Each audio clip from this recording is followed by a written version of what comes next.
the European Utility Week. This afternoon I have with me Philippe Vie, who is the Vice President, Energy, Utilities and Chemicals for Capgemini.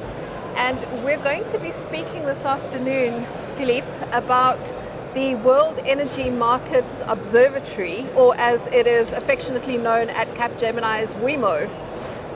Thank you, Claire, for this introduction. Effectively, we published yesterday this report, which tried to observe what happened in 2017 and the first half of 2018 in Europe, North America, Southeast Asia, and Australia, New Zealand.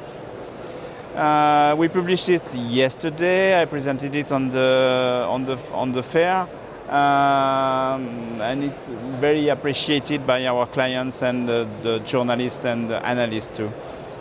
But this report is the 20th edition. The first 18 were European specific, and this is the second wholly global edition, correct? Yes, we were tracking first the opening of the deregulation of the European market. And after that, we skipped to climate change, energy transition, security of supply, retail markets, transformation and new business model, and financial health of utilities related to this. And the last part, which is not one of the most important one, the transformation and the new events in the energy world. So, could I ask you if you could perhaps talk us through the top 5 results that came out of this year's report? Yes, I will take the European perspective. We are here in the European Utility Week, okay, in a global landscape. First result of this year is that the commodity prices increased a lot. Oil, gas and coal, because of economic growth, because of tension on the demand, because of international tensions, US, Iran, for example, and because OPEC and Russia decision to grow the price again. And we forecast that these prices will remain high at that level for the coming months and perhaps years.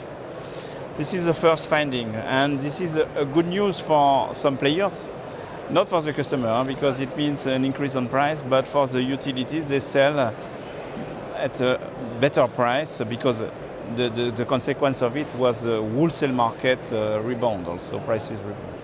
This is the first finding, global perspective. Second finding, which is not good, is that in Europe, which is a good student of energy transition, we put a lot of energy and emphasis on energy transition. The new rebound of consumption has somewhere threatened the fact that we will meet the 320 objectives. Decreasing the level of greenhouse gases emissions. We saw a rebound in 2017, and we will have a new rebound in 2018. We were on track to meet the 20% decrease. On the renewable side, we will be probably at 20% as requested in 2020. But it will be very challenging to be at 30 or 40% in 2030 as expected, or more as expected by the European Commission as needed to limit the temperature growth of 1.5 or 2 degrees. And the third one, we will miss it definitely. This is the energy efficiency. It's very difficult to refurbish all the houses, buildings, to isolate, and to decrease the consumption. Sorry, Philippe, if I may just stop you here. Why is it that we've had this disconnect between the trajectory we were on and where we were hoping to be? What has caused us to lose ground?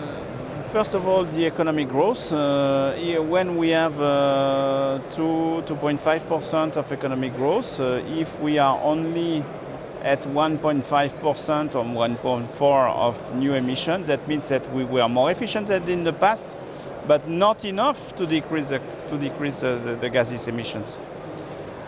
But the good news for the planet is that US are at the rendezvous, even with the Trump policy, because cities, states, companies are really committed to decrease the emissions. As we've seen through across the news.